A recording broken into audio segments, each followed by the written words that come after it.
ओम शांति। मेरा बाबा आज आदरणीय हृदय पुष्पा दादी जी अपना अनुभव में बताते हैं कि बचपन से ही मेरा यह संस्कार था कि जब भी अपने संबंधियों में किसी की शादी की सूचना मुझे मिलती तो मुझे बहुत दुख सा अनुभव होता था। शादी से मुझे घृणा थी। मुझे इस घृणा का कारण समझ में नहीं आता था, परंतु जैसे जैसे मेरी अपनी शादी के दिन निकट आते जा रहे थे तो मैं रोती रहती थी। आखिर जब मेरे विवाह का समय आ पहुंचा तो मुझे ऐसा लगा कि मेरी मृत्यु का दिन आ गया है। मेरा विवाह तो हो गया, परंतु पति के प्रति मेरी दृष्टि में वासना भाव रेंचक भी नहीं था। पति बीमार रहते थे और मैं एक नर्स की भ्रांति उनकी देखभाल तथा सेवा करती थी, परंतु मेरे मन में कभी भी मोह भाव अथवा पति पत्नी के संबंध का भान पैदा नहीं हुआ। बहुत सेवा और इलाज के बावजूद भी विवाह से 6 मास के अंदर ही उनका देहांत हो गया। मेरे माता पिता को इस बात का बहुत दुख हुआ। मुझे भी यह दुख हुआ कि 6 मास पहले मैं कन्या थी, परंतु अब लोग मुझे विधवा की दृष्टि से देखेंगे। मेरे लौकिक भाई ने भी 17 वर्ष की तरुण अवस्था में शरीर छोड़ा था। उसका दुख भी मेरे माता पिता के मन में बहुत था। वही माँ बाप का इकलौता बेटा था और वही इतनी बड़ी संपत्ति का उत्तराधिकारी बनने वाला था। माता पिता को दुखी देखकर मेरे दुख में और वृद्धि हुई थी। हमारा कुल एक धनी मानी कुल था, माना धनवान था। इसलिए हमारे दुख की दास्तान हैदराबाद में काफ़ी लोगों तक पहुंच चुकी थी।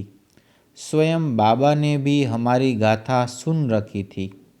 दूसरी ओर सिंध में इस बात की धूम मची थी कि ओम बाबा के सत्संग में कोई जाता है तो उसे परम शांति का अनुभव होता है और अनेकों को श्री कृष्ण का भी साक्षात्कार हुआ है। यह बात मेरे कान तक भी पहुंची। मैं दूसरे ही दिन बाबा के सत्संग स्थान पर गई। बाबा के व्यक्तित्व से शांति बरसती थी और उनके सन्मुख जाने से सुख महसूस हो रहा था। बाबा ने मुझसे पूछा, आप कौन हो? जानती हो आप कौन हो? मैंने कहा, मैं एक दुखी इंसान हूँ। फिर बाबा ने पूछा, अच्छा बताओ, संसार दुख रूप है या सुख रूप है? मैंने कहा, बहुत दुख रूप है। बाबा ने कहा, अच्छा बैठो। मुझे सामने बिठाकर बाबा ने अपने हाथ से एक मनुष्य का चित्र खींचा और उसकी भ्रुकुटी में आत्मा अंकित की। उस चित्र पर उन्होंने मुझे समझाया, देखो यह शरीर तो 5 तत्वों का पुतला है और विनाशी है, परंतु इसके अंदर जो आत्मा है वह मन बुद्धि और संस्कार सहित है, चैतन्य है और अनादि अविनाशी है। बच्ची, यह 2 चीज़ें अलग अलग है। शरीर जल जाता है, आत्मा नहीं जलती है। वो एक शरीर से निकलकर दूसरे शरीर में प्रवेश कर जाती है। अब बताओ, आप दोनों में से कौन हो? आप यह 5 तत्व का शरीर हो जो कि जल जाता है, या इसमें जो आत्मा है आप वही हो? मैंने कहा, बाबा इस स्पष्टीकरण के अनुसार तो मैं एक आत्मा हूँ। तब बाबा ने कहा, बच्ची, आत्मा का स्वधर्म शांति है। अशांति तो प्रकृति के धर्म को अर्थात पर धर्म को अपनाने से होती है। अब बताओ, यह किसने कहा कि मैं एक दुखी इंसान हूँ? क्या आप दुखी इंसान हो या शांत स्वरूप आत्मा हो? यह सुनकर मुझे बहुत खुशी हुई कि मैं एक शांत स्वरूप आत्मा हूँ। बाबा ने कहा कि बुद्धि को इस शरीर के भान से निकालो और अशरीरी हो जाओ और अपने स्वधर्म में स्थित शांत स्वरूप हो जाओ। देखो, तुम कौन हो?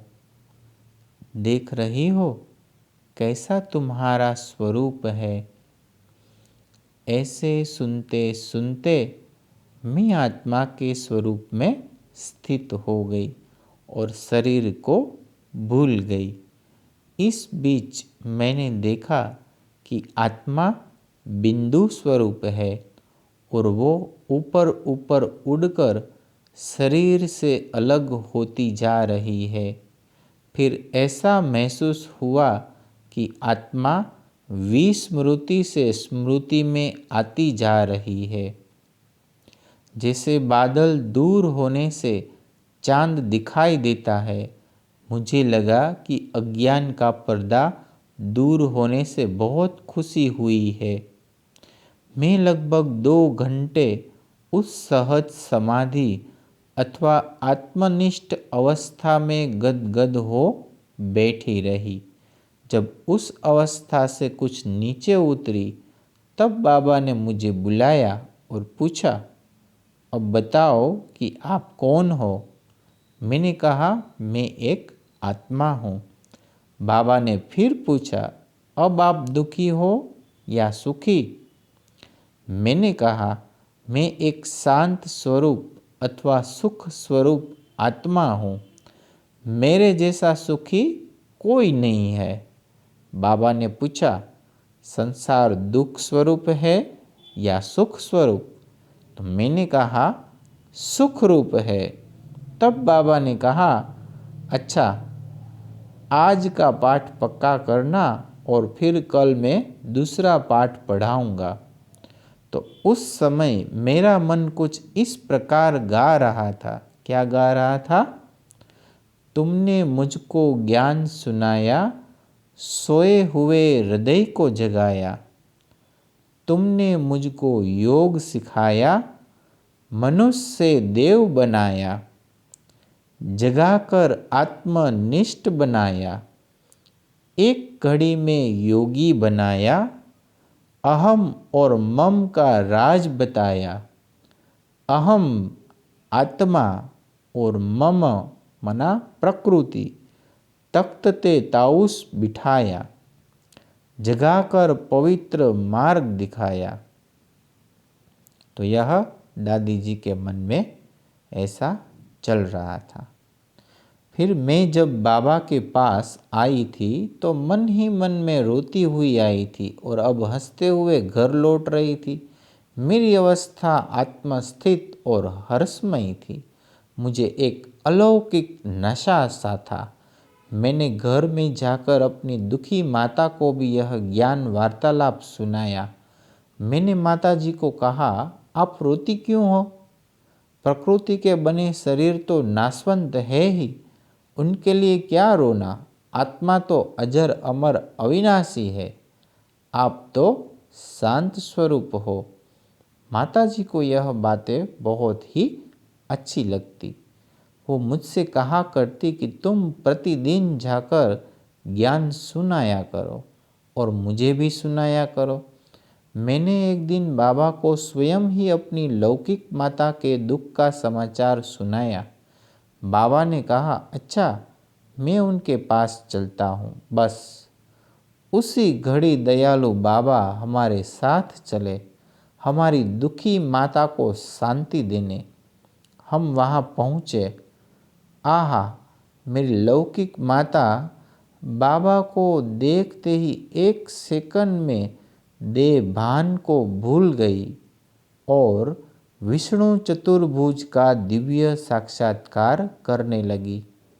अब उनके मुख पर मानसिक शांति की रेखाएं उभर आई और वे हाथ जोड़े बैठी ध्यान निमग्न थी। ध्यान अवस्था से नीचे उतरने पर बाबा ने उन्हें भी ज्ञान अमृत पिलाकर शीतल किया। तो इस प्रकार अन्य अनेक नर नारियों को भी यहाँ मन की सच्ची शांति मिली और ईश्वरीय ज्ञान भी प्राप्त हुआ और उन्हें दिव्य साक्षात्कार भी हुए। फिर आगे दादी जी सुनाते हैं कि इस प्रकार हैदराबाद के लोग इस ज्ञान से लाभ ले रहे थे। ऐसे सुंदर सत्संग में आने वाली माताओं बहनों में एक विशिष्ट कुमारी भी थी जिनका नाम राधे था। वो बाद में ओम राधे के नाम से प्रसिद्ध हुई। वह अपनी लौकिक माता के साथ ही सत्संग में और बाबा से मिलने आई थी। वो अपनी शोभा और गुणों से देवी सी लगती थी। ऐसा प्रतीत होता था कि वे किसी दिव्य लोक से उतरकर इस धरा पर आकर साकार हुई है। वह बहुत ही शिष्ट, प्रतिभाशाली एवं चमत्कारी बुद्धि वाली थी। वे अपने कॉलेज में सदैव प्रथम श्रेणी प्राप्त किया करती थी। वह वीणा वादन में भी कुशल हस्त थी और गायन कला में भी अलौकिक थी। उनके स्वर में एक अनुपम दिव्यता थी। जब उन्होंने बाबा के मुख कमल से सच्चा गीता ज्ञान सुना तो उनका चित्त बहुत ही आनंदित हुआ। उस आनंद की तुलना में उन्हें सांसारिक सुख तुच्छ प्रतीत हुए। उन्होंने शीघ्र ही अपने जीवन के बारे में यह निर्णय किया कि वो आजीवन ब्रह्मचर्य व्रत का पालन करेगी और स्वयं को संपूर्ण रीति से ज्ञानामृत पीने और पिलाने का उच्च कार्य करने में लगा देगी। तो उन्होंने मन में यह निश्चय किया, यह ज्ञान सर्वोत्तम है। बाबा से मिलकर उन्होंने अनुभव किया, यह कोई निराले व्यक्ति है जिनका मस्तक मणि की तरह चमक रहा था, जिनके नयनों में एक अलौकिक मस्ती थी और जिनके ओम ध्वनि में एक ऐसा अनुपम आकर्षण था कि सुनने वाले देह की सूझ बूझ भूलकर आत्मा स्वरूप में स्थित हो जाते थे। फिर दादी जी आगे बताती है कि जब ओम राधे ने माना मम्मा ने सत्संग में आना शुरू नहीं किया था, तब एक बार बाबा की लौकिक पत्नी जसोदा को साक्षात्कार हुआ था कि राधे भविष्य में श्री लक्ष्मी बनेगी और मैं उनको राज्य भाग्य दूंगी, परंतु इसका अर्थ वो नहीं समझ सकी थी।